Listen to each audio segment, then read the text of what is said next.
राधिकाय तदालये कृष्णाय कृष्णभक्ताय तद्भक्ताय नमो नमः। सर्वप्रथम भगवान के अभिन्न प्रकाश विग्रह श्री गुरुपाद पद्म पूज्य पात्र दंडी स्वामी अष्टोत्तर सत श्रीमद भक्ति प्रसाद विष्णु गोस्वामी गुरुदेव महाराज के पावन श्री चरण कमलों में उनकी दंड ज्ञापित करते हुए उनकी अहेतु की कृपा प्रार्थना करती हूँ। वे अपनी कृपा वर्षण करें जिससे को छोड़कर एकमात्र उनकी वाणी के वाहक के रूप में अपना परिचय दे सकूं। परम गुरुदेव नित्य लीला पृष्ठो विष्णुवासी श्रीमद भक्ति दयित माधव गोस्वामी महाराज श्री गुरुदेव जगत गुरु भक्ति सिद्धांत सरस्वती गोस्वामी ठाकुर प्रभुपाद व समस्त गुरु परंपरा जय युक्त हूँ। सपार्षद श्रीमन नित्यानंद प्रभु श्री गौरहरि वृंदावन बिहारी श्री राधा गोपीनाथ भगवान जय युक्त हूँ। वे हम सभी पर अपने कृपा वर्षण करें जिससे भगवान के पवित्र नाम और हरि गुरु वैष्णव सेवा में हम सभी की रुचि उत्पन्न हो सके। सायकालीन कक्षा में हम श्रवण करते आ रहे हैं श्री वृंदावन दास ठाकुर जी जिनकी आविर्भाव तिथि है आज। इनके द्वारा जो संकलित है श्री चैतन्य महाप्रभु की जो लीला कथाएं श्री चैतन्य भागवतम के रूप में, उसके अंत्य खंड का 10वां अध्याय हम श्रवण कर रहे हैं जो लगभग इसका अंतिम अध्याय है। और आज हम इसकी 10वें अध्याय की जो 41 नंबर 41वीं जो प्यार यहाँ से प्रारंभ कर रहे हैं।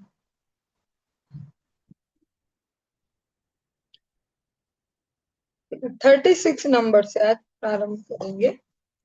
कल हमने श्रवण किया था कि जो श्री चैतन्य महाप्रभु हैं गदर पंडित से भागवत श्रवण करते हैं, उसमें भी ध्रुव और प्रहलाद चरित्र जो है उनको 100 बार श्रवण करके भी थकते नहीं है, फिर भी बोलते एक बार और सुनाओ।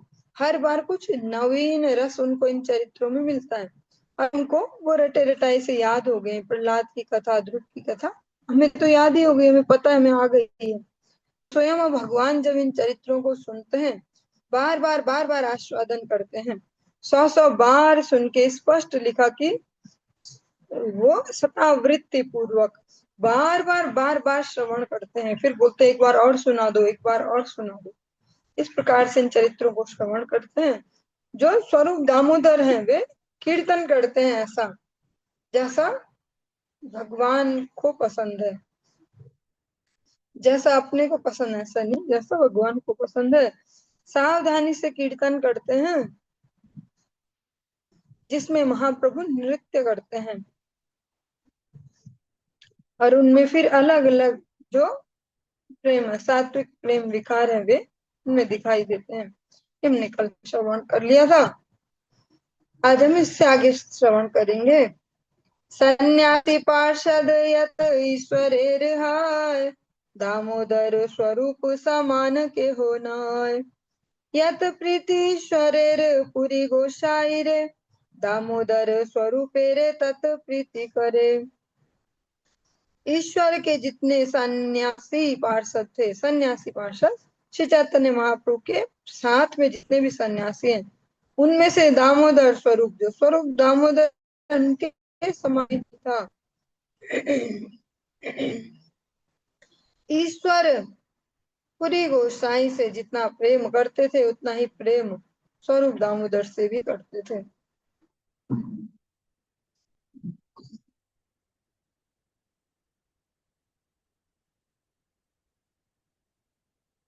अनेक व्यक्ति सोचते हैं कि तुर्याश्रमी यतिगण कृष्ण प्रेम निष्ठ ब्रह्मचारी की अपेक्षा मर्यादा मार्ग में उन्नत सोपान पर स्थित है, इसलिए शिवाड़ सुंदर के प्रियतर हैं। परमानंदपुरी प्रमुख सन्यासियों में से कोई भी स्वरूप दामोदर की भांति भगवत प्रिय नहीं थे।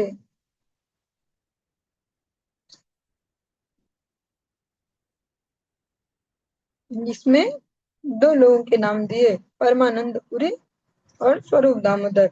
भगवान इन दोनों के ही प्रति अतिशय सम्मान व्यक्त करते हैं। दामोदर स्वरूप संगीत रसमाय, यार ध्वनि श्रवण प्रभुर नृत्य है। स्वरूप दामोदर के संगीत की रसमयी ध्वनि श्रवण से प्रभु का नृत्य होता था। लेकिन वो संगीत हमारे जैसा जागतिक संगीत नहीं है, दुनियादारी वाला, कि इससे ठाकुर जी खुश हो रहे हैं। वे भगवान के नित्य पार्षद हैं।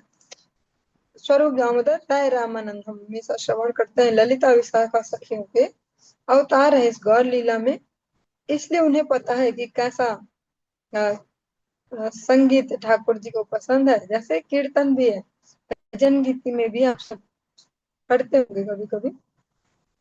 नाचे नंद दुलाल ब्रज गोपाल, गोप किशोर वन माली।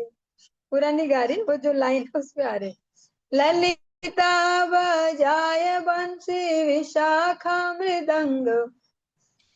जो ये राधा रानी की प्रिय जो सखी है, अष्ट सखी, उनको अच्छे से पता है कि कौन सी जो सेवा उसको किस प्रकार से करना है। जो स्वरूप दामोदर है वो भी ललिता विशाखा सखी में से एक है। इसीलिए उनके जो रसमय ध्वनि है उसको श्रवण करके, कि जो संगीत है उसको श्रवण करके प्रभु नृत्य करते हैं। अलक्षित रूप के हो चिन्हित न पारे, कपटीर रूपे येन भूले न नगरे।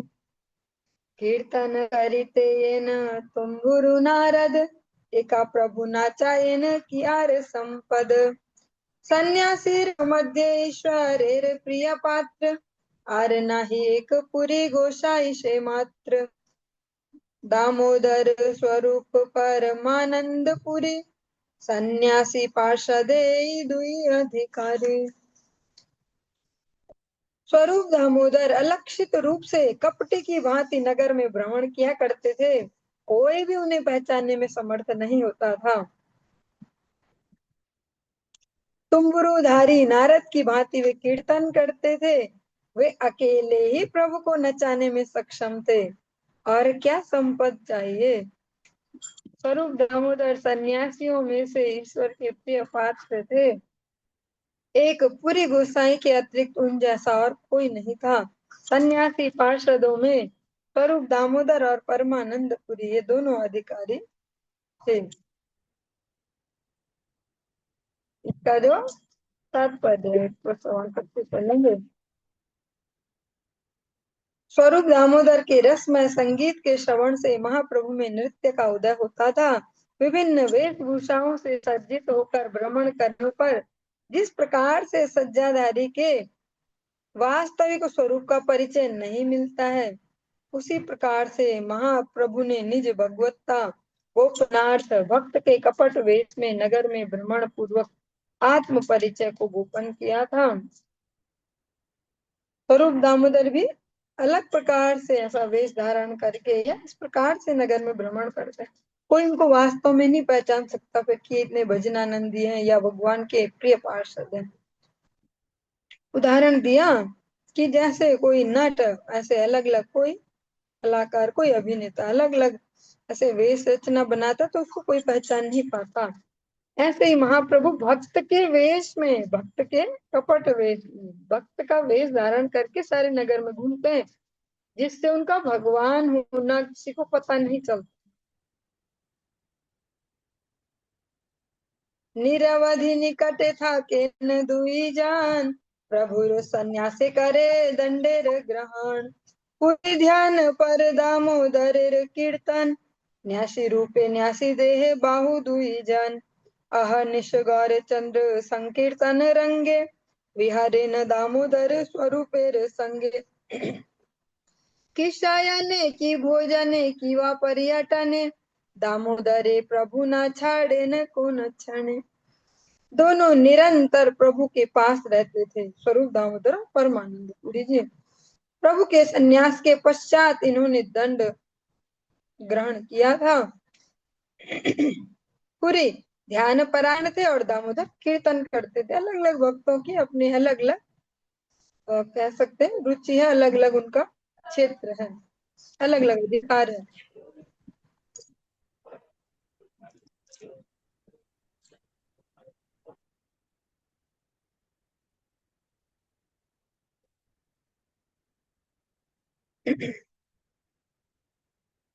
सन्यासी के रूप में, सन्यासी के शरीर में दोनों भुजा स्वरूप थे। गौरचंद्र दिन रात संकीर्तन के आनंद में स्वरूप दामोदर के साथ विहार किया करते थे। शयन में हो या भोजन में हो या पर्यटन में हो, प्रभु कभी भी दामोदर को नहीं छोड़ते थे। ऐसे जो स्वरूप दामोदर हैं, उनके बारे में ऐसा श्रवण किया, यथार्थ क्या है वो गुरु वैष्णव से ऐसा दोबारा कर सकते हैं, उनसे पूछताछ। स्वरूप दामोदर कभी हम जैसे बार बार वृंदावन नहीं जाते थे, बल्कि वो गए नहीं कभी वृंदावन। जैसे हम जाते ना बार बार ऐसे दिखाते भक्ति कि भैया हमें तो याद आ रही, चलो वृंदावन, तो कभी वृंदावन ही नहीं गए। तो वो जो गुरु वैष्णव का जो ये तरीका है भक्ति राज्य को, वो सीखना पड़ेगा। हमने एक अलग स्कूल में एडमिशन ले लिया है, तो ठीक से इस कोर्स को समझना होगा। क्योंकि अगर सोशल मीडिया और ऐसे बाकी समाज से भक्ति सीखने जाएंगे, तो महीने में 2-4 चक्कर वृंदावन ना मारे तो कैसे भक्त। लेकिन यह ऐसा ही है कि जिसको जो सेवा मिली है, उसमें उसको वृंदावन का आनंद आता है ज्यादा। ऐसे स्वरूप दामोदर है जो रात दिन ही प्रभु के साथ रहते हैं, चाहे भोजन हो शयन हो चाहे उनका नगर भ्रमण हो, उनके साथ हमेशा है। इसलिए धीरे धीरे जैसे सब भक्ति में ग्रो कर रहे हैं, बड़े हो रहे हैं, वैसे वैसे धीरे धीरे सीखना होगा कैसे। स्वरूप दामोदर कीर्तनानंदी थे, परमानंद पुरी विविक्त ध्यान परायण भजनानुरत थे। भगवान श्री गौर सुंदर के सन्यासी शरीर में ये दोनों दो भुज सदृश थे, उनके दोनों भाई, दोनों भुजाएं, जैसा हम सुनते हैं ना ऐसे समाज में लेफ्ट हैंड राइट हैंड ऐसा। शयन में भोजन में स्वरूप दामोदर सदैव भगवान के सहायक थे। श्री स्वरूप कभी भी महाप्रभु से दूर नहीं रहते थे। पूर्वाश्रम में पुरुषोत्तम आचार्य नाम तान, प्रिय सखा पुंडरीक विद्यानिधि नाम। पूर्वाश्रम में स्वरूप दामोदर का नाम था पुरुषोत्तम आचार्य, संन्यास से पूर्व। उनके प्रिय सखा हैं पुंडरीक विद्यानिधि, जो वृषभानु महाराज जो हैं, राधा रानी के पिताजी का, जिनको सौभाग्य उनको सेवा मिली है वात्सल्य रस की, उनके ये अवतार माने जाते गौर लीला में। पुंडरीक विद्यानिधि ये इनके सखा।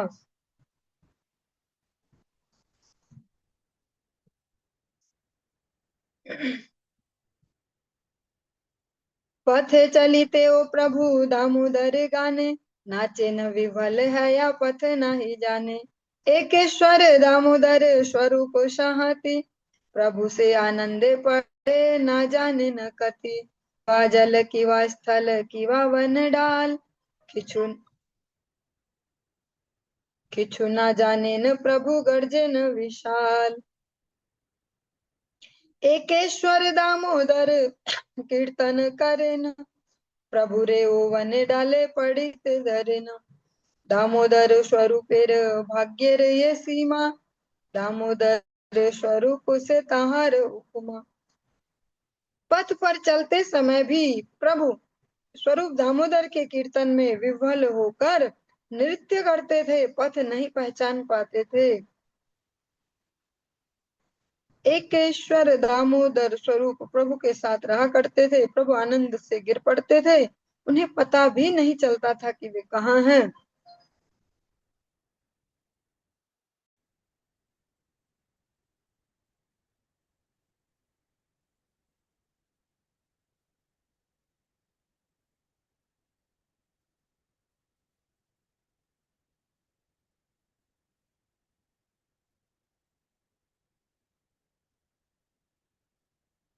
जल हो या स्थल, वन हो या डाल, प्रभु कुछ नहीं जानते थे, केवल विशाल गर्जन करते थे।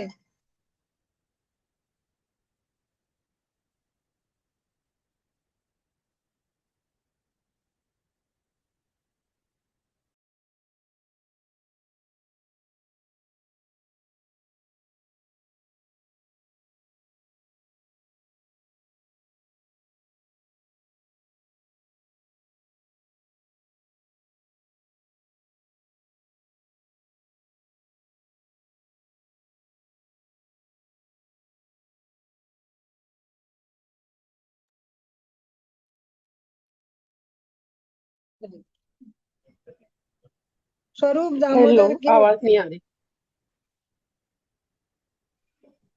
वन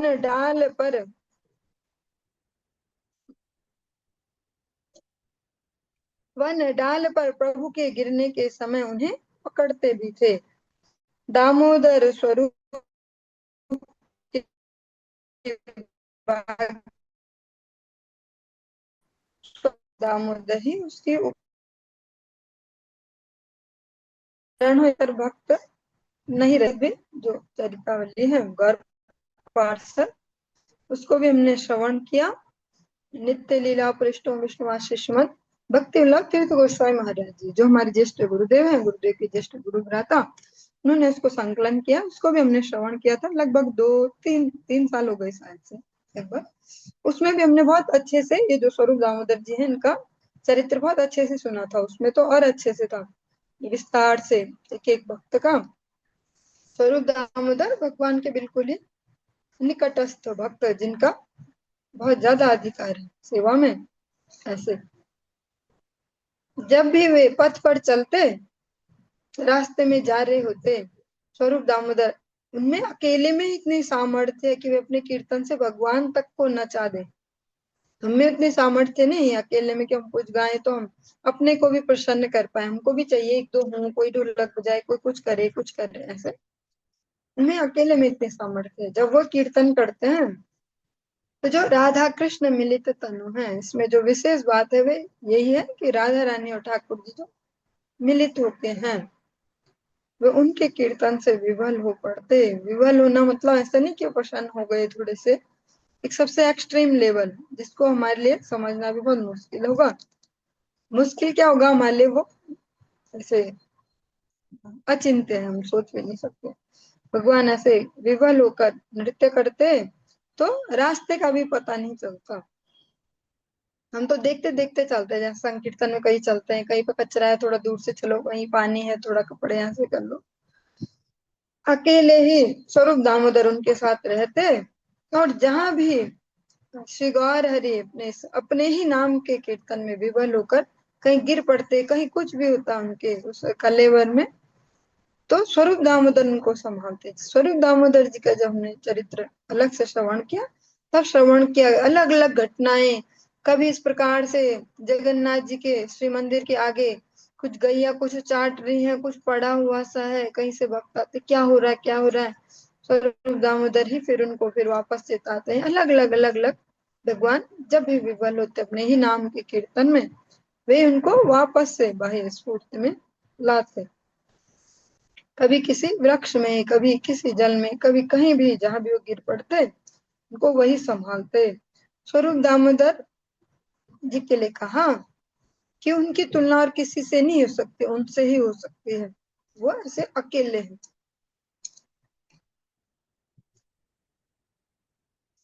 श्री गौर सुंदर के सदैव साथी के रूप में श्री स्वरूप दामोदर ने अन्यान्य गौर भक्तों के सौभाग्य का अतिक्रम किया था। मतलब सबसे ज्यादा सौभाग्य उनको इस सेवा का अधिकार प्राप्त है। पर इसमें भक्तों में ईर्ष्या नहीं होती आपस में, इनको देखो इन पे ज्यादा कृपा है ठाकुर जी की, हम पे इतनी नहीं है, ऐसे उनमें ईर्ष्या नहीं होती। जिनमें ईर्ष्या होती है उनमें भक्ति नहीं होती, पर जिनमें भक्ति होती है उनमें ईर्ष्या नहीं होती। एक जगह रह नहीं सकते। जैसा हम अनेक बार श्रवण करते हैं रूप गोस्वामी जी का वचन, शोकामर्षादभिर्वैराक्रांतम यस्य मानसम कथम तत्र मुकुंदस्य स्फूर्ति संभावना भवेत्। जिस हृदय में ऐसे जागतिक कुछ भी शोक मोह, किसी से वैर, ये लॉन्ग टाइम से चल रहे हो, वह भगवान के आने की तो बहुत दूर की बात है, भगवान की स्फूर्ति भी नहीं होती, याद भी नहीं आती वह भगवान की। तो भक्तों में कोई ईर्ष्या नहीं होती। हम जो भगवान श्री कृष्ण की लीला में श्रवण करते हैं दास पंचाध्याय में, उसमें भी और ज्यादा अंदर जाके गोपी गीत से ठीक पहले की स्थिति, उसको जगत में अलग अलग प्रकार से सुनाया जाता है कि गोपियों को ईर्ष्या हुई या राधा रानी को ईर्ष्या हुई, ऐसा अलग अलग सुनाते हैं। लेकिन उनमें ईर्ष्या नहीं होती, ईर्ष्या होती तो वहां नहीं होते। वो एक लीला है, उसमें जो राधा रानी की श्रेष्ठता है, जो उनकी करुणा है जीवों के प्रति, जो भगवान की ओर उन्मुख होते हैं उन जीवों के प्रति, जो उनके हृदय में करुणा, उसको दिखाने के लिए भगवान ने वो लीला की। कि वह स्वयं श्री भगवान को भी छोड़ देती है उनकी चिंता में कि इनको कौन सहारा देगा।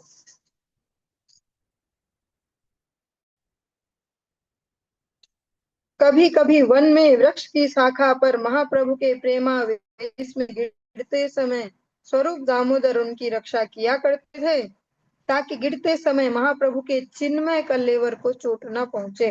दो दो विरोधाभासी बातें एक साथ बोली, जो हमारे बताने लायक तो नहीं है, पर अधिकतरों को तो समझ में ही नहीं आएगी लाइन, तो छुट्टी।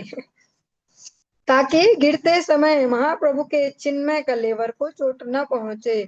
ऐसा भी नहीं बोला कि महाप्रभु के शरीर को चोट न पहुंचे, फिर हमें लगेगा हमारे जैसे तो होगा शरीर, कहीं चोट लग जाएगी, खरोच आ जाएगी, खून निकलेगी, बीटाडिन लानी पड़ेगी, ऐसा वो ऐसा नहीं।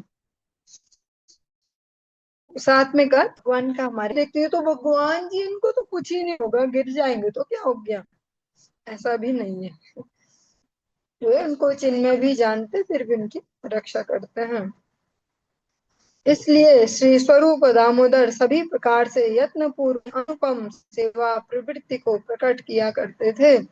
महाप्रभु सदैव प्रेमोन्माद में उन्मत्त रहने के कारण प्रापंचिक ज्ञान मात्र में अवस्थान नहीं करते थे। जो श्री राधा कृष्ण मिलित तनु है गौर हरि, हमेशा निरंतर वो दिव्य जो प्रेमोन्माद है उसमें उन्मत्त रहे, इसलिए उनको इस बाह्य जगत की कोई स्फूर्ति न होती। उस समय जो स्वरूप दामोदर है वह हर प्रकार से सर्वतो भावेन उनकी परिचर्या का विधान करते थे, उनकी सेवा करते जैसी नीड है। वो वहां पे दिमाग नहीं चलाते कि तो स्वयं भगवान ही, अरे तो आनंद स्वरूप है सच्चिदानंद में, इनको क्या चोट लग रही है, इनको क्या टेंशन है।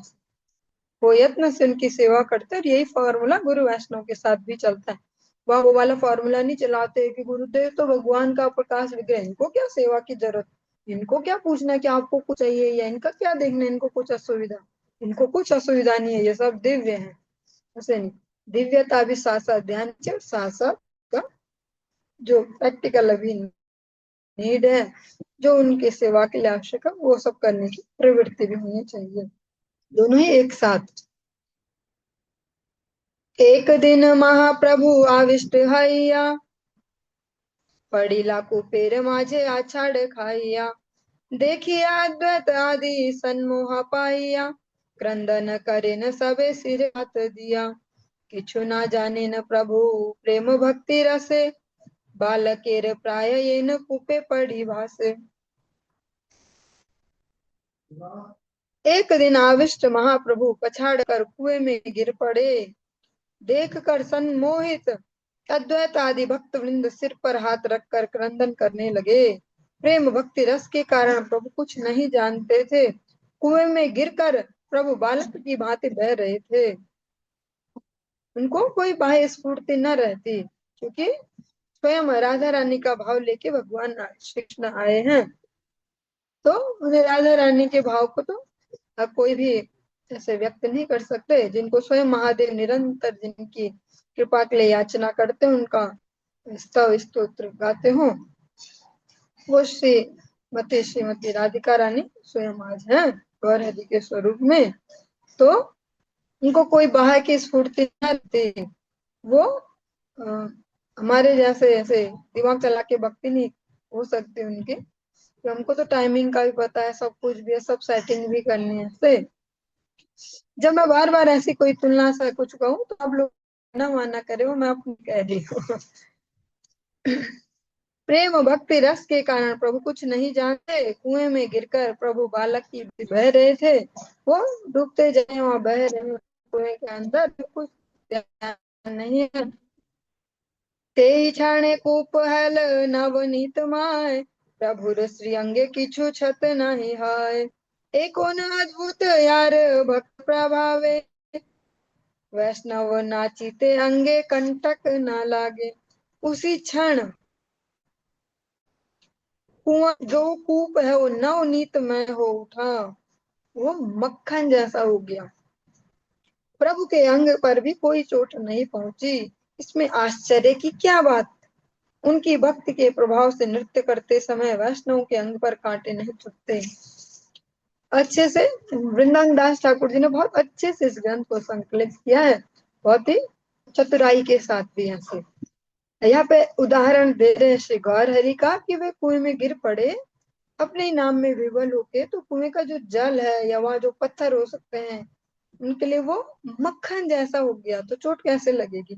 तो बोल रहे इसमें कोई आश्चर्य की बात नहीं है कि मक्खन जैसा हो गया श्री भगवान के लिए, क्योंकि जब कोई भक्त भी उनके नाम में विवल होके अच्छे से ईमानदारी वाला संकीर्तन कर रहा हो, तो उसको भी कांटे नहीं चुभते हैं रास्ते के। तब अद्वैत आदि मिली सर्व भक्त गणे, तुलिले न प्रभु धरिला धरिया कत क्षणे, पड़िला कुपे ते प्रभु ताहा नहीं जाने, बल की कथा प्रभु जिज्ञासे आपने। फिर अद्वैत आदि सभी भक्त वृंद ने मिलकर कुछ ही पलों में प्रभु को निकाला। प्रभु नहीं जानते थे कि वे कुएं में गिर चुके थे। क्या कह रहे हो, क्या बात है, प्रभु स्वयं पूछ रहे हैं। उनको कुछ बाह्य स्फूर्ति नहीं है, जिसको हम नॉर्मल होना कहते हैं, वो नॉर्मल नहीं हमारे जैसे।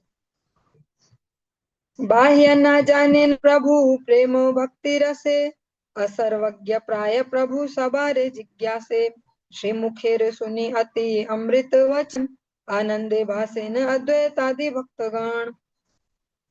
प्रेम भक्ति रस के कारण प्रभु को बाहरी सुध बुध नहीं थी, असर्वज्ञ की भांति प्रभु सबको पूछ रहे थे। श्री मुख निश्रित अति अमृतमय वचनों को सुनता आदि भक्त वृंद आनंद मानने लगे। उनको बाहर का कुछ ध्यान नहीं है कि क्या हो रहा है क्या नहीं, और ऐसे पूछते अनजान की तरह कि क्या हुआ, क्या हो रहा है ऐसे। और जो अद्वैत आदि जो भक्त वृंद है, तो उनके ऐसे अबोध से उस वाणी को सुनते तो उनको खूब आनंद होता। भगवान श्री गौर सुंदर प्रेम भक्ति रस में इस प्रकार परिप्लुत थे, मतलब डूबे हुए, कि बाहरी जगत की किसी स्मृति ने आकर उनके कृष्णानुशीलन में कोई बाधा प्रदान नहीं की। जैसे माला जब करने भी बैठते तो कम से कम हजार, पहले तो लाखों नहीं तो हजारों चीजें याद आ जाती हैं, तो हरिनाम नहीं हो पाता। इसी को ही बोला यहाँ पे कि बाहरी जगत की किसी स्मृति ने, किसी याद ने कुछ याद आके उनके कृष्णानुशीलन में कोई बाधा प्रदान नहीं की। वो जो प्रेम भक्ति के रस में डूबे उसमें कुछ भी डिस्टरबेंस नहीं आती, उनको कुछ ऐसा अलग से याद नहीं आता। और हमें सब तभी याद आता है जब कुछ करने बैठो, माला जब करने बैठो या कुछ कीर्तन है कुछ, अरे वो छूट गया, वो देखो जरा, वो देखना है ऐसे ऐसे। फिर समय समय पर उन्होंने बाह्य ज्ञान प्राप्त करके जैसे कुछ भी नहीं समझते इस प्रकार का अभिनय करते हुए निज भगवत्ता एवं सर्वज्ञता को आवृत कर लिया था।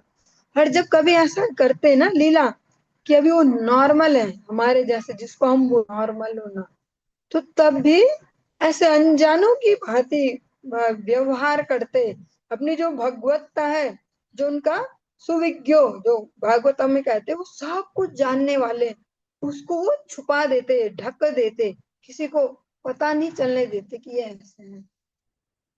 भगवान ऐसा अपने जो निज जन है उनको आनंद देने के लिए करते, भगवान एक्टिंग नहीं करते ऐसा। भगवान श्री कृष्ण जब बालक का जो ये लीला कर रहे हैं, बाल लीला, तो वो एक्टिंग नहीं है।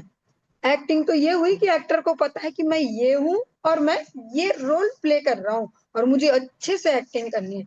भगवान ऐसे एक्टिंग नहीं करते हैं, वे अपने भक्तों के लिए भूल जाते हैं अपनी भगवत्ता, और एक्चुअल में वो ही लीला करते हैं, तभी उससे अच्छे से आनंद मिलेगा। अगर एक्टर को याद रहे कि मैं ये एक्टर हूँ और ये एक्टिंग कर रहा हूँ, तो फिर वो जो कला उस प्रकार से बाहर नहीं आ पाएगी अच्छे से। तो भगवान जब भक्तों के बीच आते हैं लीला करते तो भूल जाते हैं, सच में ही भूल जाते हैं अपनी भगवत्ता को। वरना वो धोखा देना हो जाएगा ना, कि कोई एक्टिंग कर रहा है, ऐसे ठग रहा है दूसरों को। ए मते भक्ति रसे ईश्वर विहारे, विद्या निधि आई ले न जानी या अंतरे, चित्ते मात्र करिते ईश्वर से ही क्षण, विद्या निधि आसी आदि लेन दर्शन। इस प्रकार से ईश्वर भक्ति रस में विहार कर रहे थे कि विद्या निधि हृदय में यह सब जानकर आ पहुंचे, जो पुंडरीक विद्यानिधि है वे आ पहुंचे। श्री गौर सुंदर के मन में इच्छा करने मात्र से उसी क्षण विद्यानिधि ने आकर दर्शन किया। भगवान जिनको स्मरण करे उनको क्या लगेंगे महीनों दिन साल की चलते हैं गौर हरि के पास ऐसे, बल्कि इसके तो छोटे मोटे नमूने हम अपने जीवनों में भी डेली देखते हैं कि हम कोई चीज आज अभी सोचते हैं बहुत तीव्रता से कि काश ऐसा हो जाए, और देखते दूसरे ही क्षण हो गया, जबकि उसके पूरा होने में तो बहुत डिस्टेंस लगी होगी, कब वो प्लानिंग हुई होगी तब ऐसा हुआ तब ऐसा, और हमारे सम्मुख उसी समय हो जाता है। जैसे जो ये अभी प्रसंग बोला कि उसी समय हो जाता हमारे सम्मुख और पीछे प्लानिंग, उससे एक उदाहरण याद आया, प्रैक्टिकली है। जैसे एक माता जी थी जो हरिभक्त था, ईमानदार वाली हरिभक्त, जिनको देख के सब घबराते थे कि इनके तो भैया ये तो खतरनाक है, इसे बहुत अच्छे से वाली। तो उनको कुछ इस प्रकार की बीमारी थी कि शरीर छूटना ही था, ट्रीटमेंट वगैरह चलता ही था। तो जब उनको लगा कि मुझे शरीर छोड़ने का समय आ गया, तो उनके पति देव, वो भी हरिभक्त में अभी हैं, अभी हैं, वो वहां पे भगवान नृसिंह की स्तुति आदि पाठ कर रहे हैं। तो उन्होंने उनको बाहर भेज दिया कि अभी तो मैं ठीक हूँ, थोड़ी देर आप बाहर घूम के आ जाओ, पर अंतर में तो पता ही है मेरा समय आ गया। तो जब उनको बाहर भेजा तब शरीर छोड़ा।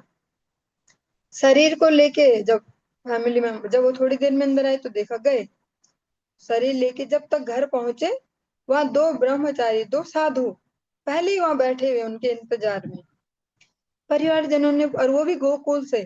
गोकुल इतनी दूर है, मथुरा तो बिल्कुल सामने ही है कि उससे फटाफट गाड़ी में, गोकुल से पहले यहाँ आएंगे फिर दिल्ली, दिल्ली की ये घटना है।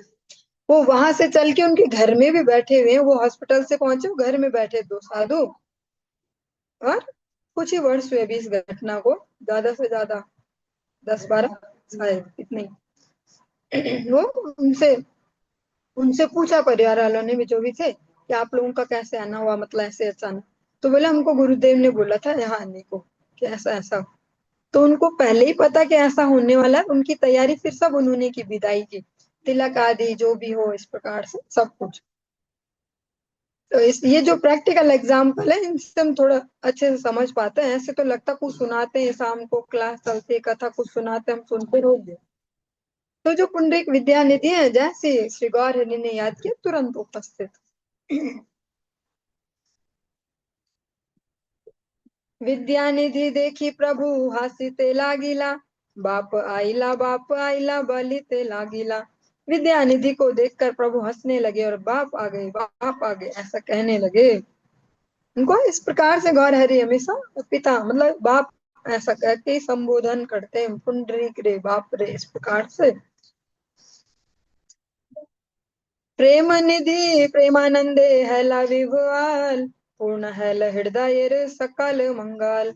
प्रेम निधि प्रेमानंद में विभल हो उठे, उनके हृदय का सभी मंगल पूर्ण हो गया। जो विद्या निधि है उनका एक और नाम है प्रेम निधि, इसलिए बोला जो प्रेम निधि है वे प्रेमानंद में विवल हो गए श्री गौर हरि को दर्शन करके। श्री भक्त वत्सल गौर चंद्र नारायण, प्रेम निधि वक्ष करी करे न क्रंदन। श्री भक्त वत्सल गौर चंद्र नारायण प्रेम निधि, जो पुण्य की विद्या निधि जी उनको वक्ष पर धारण करके क्रंदन करने लगे, आलिंगन करके हृदय से लगा के रोने लगे। सकल वैष्णव वृंद कांदे चारी भीते, वैकुंठ स्वरूप सुख मिलिला साक्षाते। ईश्वर सहित यत आछे भक्तगान, प्रेम निधि प्रीते प्रेम बाड़े अनुक्षण। चारों ओर सभी वैष्णव वृंद क्रंदन करने लगे, वहां साक्षात वैकुंठ स्वरूप सुख का उदय हुआ। सब रो रहे हैं पर कह रहे हैं वहां वैकुंठ स्वरूप का सुख उदय हुआ, दुख नहीं कहा।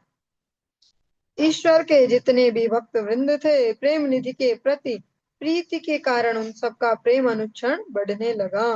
भक्तों में ईर्ष्या नहीं होती, वो जब एक भक्त का सौभाग्य देखते हैं तो सब भक्तों में प्रसन्नता होती है, उससे उनके हृदय का आनंद बढ़ता है। और जो जो इनको अभी भक्ति का पता नहीं, भक्ति भी सीखी नहीं, उनमें ईर्ष्या जगती है, तो उनका जो आनंद हो थोड़ा बहुत भी वो भी गायब हो जाता है। इसलिए ईर्ष्या जो है, मात्सर्य सबसे बड़ा दुर्गुण है इस भक्ति राज्य में। चलिए आज के इस प्रसंग को हम यहीं पे विश्राम देंगे और इससे आगे हम कल की कक्षा में श्रवण करेंगे। हरि